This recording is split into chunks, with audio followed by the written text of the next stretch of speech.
And we now move to the last race of the day, the Jubilee, the Junior Women's Quad, Henley Rowing Club B and Warrington Rowing Club. And we saw the Jubilee just before, and we know how incredibly competitive this race is, and this will be no different. Just qualifying for this event is so, so tough. The only junior women's event on the Henley program.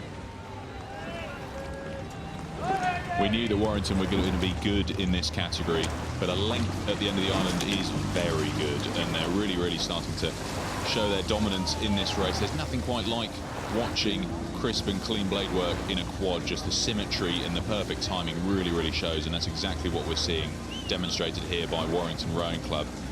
You might have seen as we had the zoomed in shot there, yellow, the smile, as they're sponsored by a dentist, so the yellow boat had a little bit of a smile sticker on there, but they're doing well here to build that lead, and almost with every stroke they're extending out over Henley B.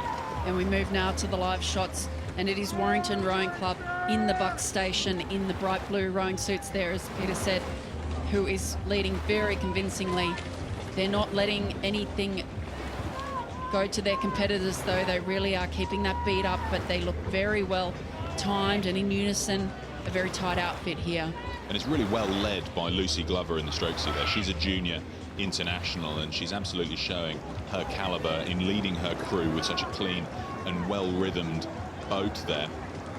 Just looking back at the Henley Rowing Club B boat, some struggles with steering, but all these J16 girls will be going to Henley College next year, and they've been showing some real determination in their training. Mary Wright, who's in the 2 seat of the Henley Rowing Club boat, she actually lives in Birmingham, and she comes down to Henley every weekend to train. So some real dedication there, but slightly outgunned here by Warrington Rowing Club. Odds are that this is probably the first, possibly second best crew in this event.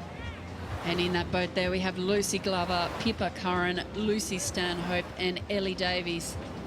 Fantastic performance, all 18 years of age. But look how dominant they are. They really are. I mean, they won National Schools Regatta a few weeks ago. Some struggles with steering, you can see with the panned out shot there, but that's not going to make much of a difference with only a few hundred meters to go. They've just built such a solid margin of lead over Henley Rowing Club B for this heat of the Diamond Jubilee Challenge Cup. And it is a little bit tough here. It's a little bit gusty. It's still a head breeze, but some of those gusts really hit pretty hard, and it can make it hard when you don't have a coxswain to keep a straight line. So the girls doing a great job here to stay on course and in their lane.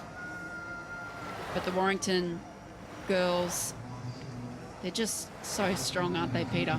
They really are, and we saw the previous heat of the Jubilee, Nottingham win that race, so that will be the next round for whoever wins this race we're seeing on the water, which I can't imagine anything changing, which would surely be Warrington going through to face Nottingham in the next round, and that will be a tight one. We saw a really strong performance from Nottingham in the previous heat, so certainly a tough one for them to come up against for Warrington.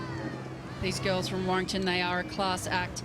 They're currently leading in the Diamond Jubilee Challenge Cup, our last race of the day, over Henley Rowing Club B over in the Bark Station.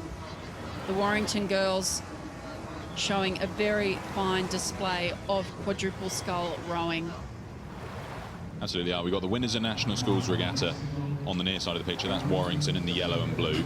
And the winners of the J16 quads at Henley Women's Regatta trailing. So as we said, slight age difference here. We've got some J18s versus some J16s essentially. So really well done by those J16 girls from Henley to still be very much in this race. But I think it's just showing the strength and caliber of these Warrington Rowing Club girls to be building such a solid lead. Yes, this Henley crew, the Henley Rowing Club B crew, they are the second crew for this club. Several of the athletes raced in the 5th place Championship 8 as well. They've not really been up there throughout the season. They placed second in the C final of the Championship of the Girls Quads at the National Schools Regatta. So we do expect to see Warrington doing exactly what they're doing, which is leading this race in the Diamond Jubilee Challenge Cup as they come down to the line now. They're certainly one of the crews to beat at this regatta. I think all of the other contenders in this event for the Diamond Jubilee Challenge Cup will be seeing this race just thinking they're the ones to watch. What have they done? What was their race strategy? And how do we best prepare to make sure that we can contend. And as we come down to the line, it is Warrington who have taken the lead over the Henley Royal Club B crew. Great performance, though, by these J16 girls to have raced here. It's a defeat for them, but I'm sure that nonetheless they'll have been pleased with that race. And that's our last race of the day. The win in the Jubilee going to the Warrington Rowing Club crew over Henley.